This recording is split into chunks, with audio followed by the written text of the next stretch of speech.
晒的土片，晒的白的渣，这全都刮跑了。这个搭子，这搭子还够啊！你等。这从那边一下就给我收过来了。厕所归可急了，厕所完了废了。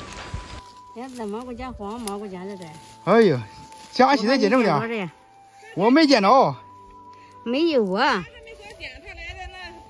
哎呀，我来的早啊。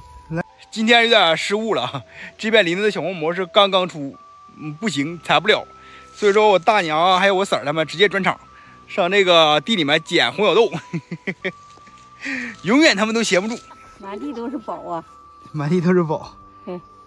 这不捡红小豆了？你看他挖的时候也有，这个地方吃就好。哎呀，这黄小豆你还捡一些呢？嗯。哎呦我天，那个挖这个蒜也行，来个蒜回家吃啊。嗯呐，蘸酱吃，老好吃了。这片黄小豆地呢，意外发现这么多小根蒜，跟自家种似的，一面都是啊。我婶他们黄小豆也放弃了，现在对小根蒜感兴趣了，准备拿回家腌点咸菜吃。这片小根蒜顺着黄小豆地里面长，哎呀，分不清啊，都以为是草。这里面黄小豆还挺多，一会儿说不定还能捡点黄小豆啥的。小根蒜呢，我们采差不多了，接着捡红小豆。你看这一根脸上这么多小豆。啊，也挺多，哎，还挺成呢。听听这动静。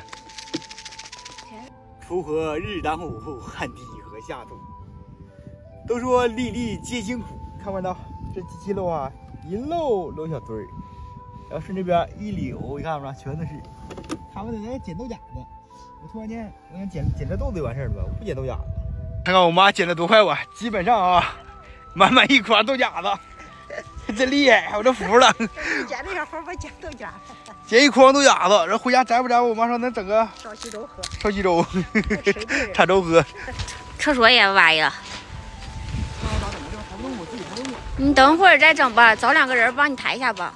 都找人抬了这玩意儿，这样的也砸塌了。嗯呐，太厉害了。上厕所是个问题了，现在这风力太大了。嗷嗷的，这不，现在看着是有点下雨，等到晚上傍黑的时候，说不定就得下雪。希望我们今天的视频先到这里吧，喜欢小亮的视频呢，多点点关注，我们就下期见。